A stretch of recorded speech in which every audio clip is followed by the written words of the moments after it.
de la faveur divine.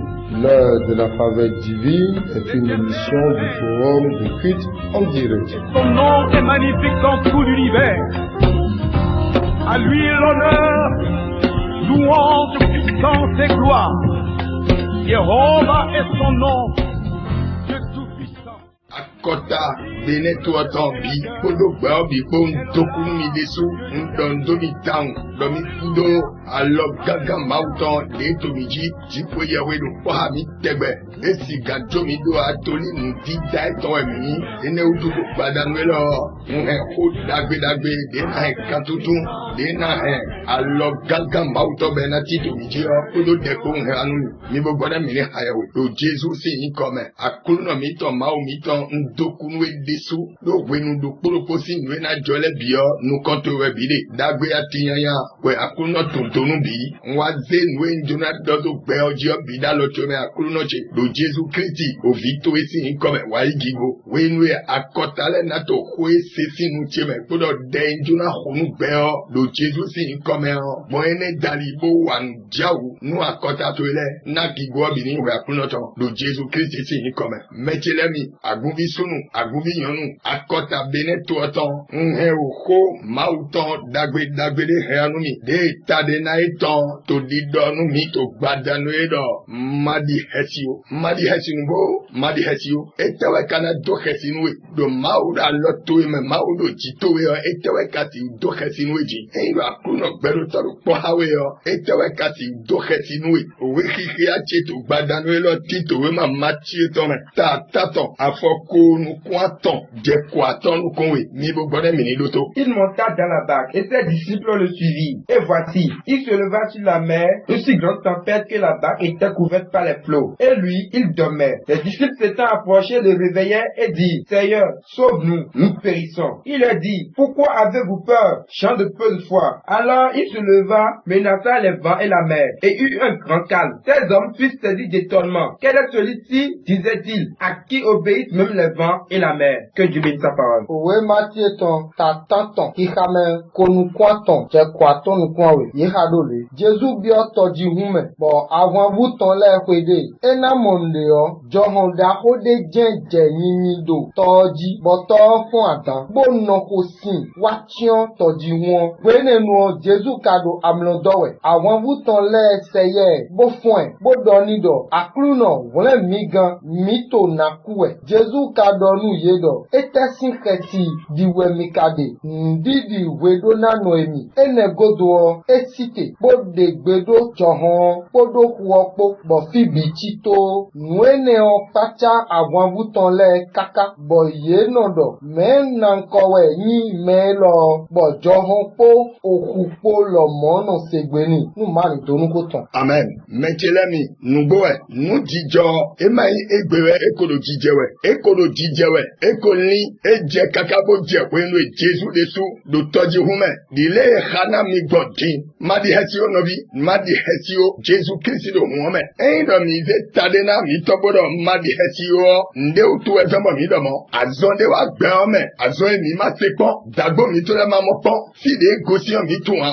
men ndo ko le tu endo akuru no de tu dagbe ele tu fide yen lo mo gosi tadena ti endo madi hesio nu de bu no de anyi madi hesio akuru no hume wọ́n ti yí ìdòwà wọ́n ká ti sí ọ̀hà ẹ̀yìn dọ̀ dèbílẹ̀ ló wọ́n mẹ́ bọ̀ kẹtọ́ títè kẹtọ́ bẹ́ àgbà kẹtọ́ dúró dó xẹsínú yé kẹtọ́ dúró dó yanu yé tó tọ́jú wọ́n mẹ́ nù dò kpólé bíbélì dọ̀ mi wẹ́yìn dọ̀ yé sẹ́yà Jésù yé yòwọ́n ẹ̀gá tọ̀ ètò gọ́ yé yakuru nọ̀ ètò gọ́ yé fọ́n ẹ̀ yé dọ̀nù akuru nọ̀ bẹ́ mi jóná dọ̀n mẹ́ mi nọ́bí tẹ́lẹ̀ mi dọ̀ tó nù Jésù dọ̀ ẹ̀rọ mẹ́wẹ́ ká dọ̀nù mi dọ̀ mi jóná dọ̀n yìí ṣe pẹ̀lú iná èmi mi máa kàtí dọ̀nẹ́ nọ́bí sunu nọ́bí yọnu bẹ́ẹ̀ tó bì í kírísì sí nǹkan èmi náà dọ̀n á ẹ̀yin lọ coronavirus Eyi do edo sadi pewe. Bodo ndosi we o. Tudo mausi nukun do jito. Maudo meito leji. Maudo michowe.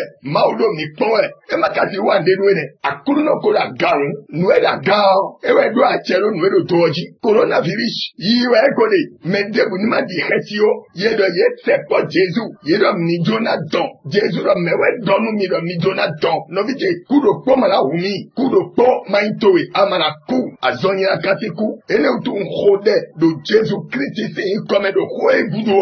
Eindo akedo azonpo. Amado azonpo. Jesu Christi se aloti to beza toji. Ako yi azonpo do Jesu se ikome. De fo Jesu. Nwe bibeli don miwe ino. Jesu zi alotoji. Etiro dan. Lo zungome. To mote wenu. Wenu e gato mele duwe. Bo mele bilo kukuwe. Yeyi Moïse gon. Yero monse. Yi mausi nukon mibo. Mi jona von. Moïse wa yi mausi nukon. Mau danu mose. Ero mose. Blo dan. Si kano do potoji. Blo wene gato do potoji. Eyi do dan handu me de buo. Ni pon. Si kao da ga. Era kwa. Bo Moïse ze. O da si kano doji. Me de bu soku zumbo me ha. Jesu kisi ko da ga. Boko ku. Na mi dele ni do mo be. Ne mi kena ku. Coronavirus bon. Mi si kwa. Ene utu madi hetio. Adi heti bedeblo. Jesu ze alodoji. Ero kwa dani do. John lomo dani do. Bible don mi do fi do to.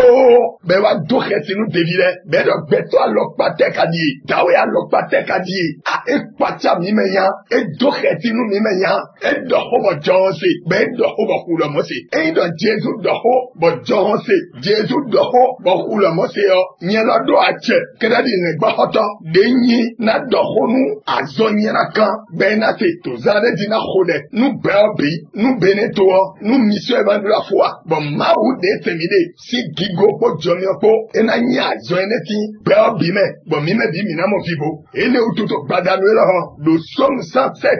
Verset 26. Ye haro le dans le mido. Il montait vers les cieux. Il descendait dans l'abîme. Leur âme était éperdue en face du danger. Saisis de vertige, ils chantelaient comme un homme ivre. Et toute leur habileté était anéantie. Dans la détresse, ils criaient à l'Éternel. Et il les délivra de leurs angoisses. Que Dieu bénisse sa parole. Yehanu mendole. Asoke no soto ji hun yiji. De bo no so adu. Kesi je yeji. Do nu emo ye de o. Nukun ye ton no gbazi. Ye no dan gogogo. Ahanu mo no don. Nwe ye no wa o bi budo ye. Aluwe neme o. Mewe ye de. Bo suko yo ma wu mavo. Bo ede ye sin adan edo ye gbowe leme. Numani donu ho. Ye do. Bibu don mi do. Ye sekpo mau. Ye dawa sedo akulu no. Do nwe mo ede do khetsinu ye. Ye suko yiro mau. Bo mau siyo ye. Bo de ye ti adagbo mene ome. Metelami. Adagbo me wenwe mide. Bo coronavirus. Ero mi la hosuguwe. Bo da ni dole vasudo. Bo do kheti donu mele kakabe swagu. Jiwe yawe ton. Ye su tobun. Jiwe yawe teledo. Mi maso ya misao. Bo mau nano kwibo ton yan. Mau si no kwibo ton. Gao. Bo mi tite. Mi mau vile. Mi akota mau tonle. Ngoto si sekpo mawe. Mi koto si sekpo akuluno. Do deme. Do nu viblame. Nasi u tite. Nu adagbo me. Ni motebe wuli aliton. Nado di do fide gosi. Ene utu sombo. O hadami to di don mido. Yedo. Yeyi mau si nu kon. Bo mau si yo ye. Bo de adagbo me osi. Bo fifa biyame. Adagbo me bo bifo fiyami. Nu de mamokon. Bo gbedo po mi kawa mwen. Ajiji. Resina di mi. Resika di mi nemi aglobe. Nobite. Mau si nu kon mi do na yi. Bo mau si nu kon mi kade die. De mau na gogbe mi to ma sewe ya. Ena segbe mi to. Toli eye we do mi. Aloto me nide. Ali do mi to atito we de. Do badanwe lo. Na hodenu beobi. Bo na le hodenu beneto. Bo na le hodenu mission évangile de la foi. Do beneto me. Bo do agumwe da bele bisi file. Na hodenu ye. Bo azonye na ka awe homenya ka e. Ena do debu. Na si wande. Do tumito me. Bo do tu beo me. Ene utu. Hei se tu.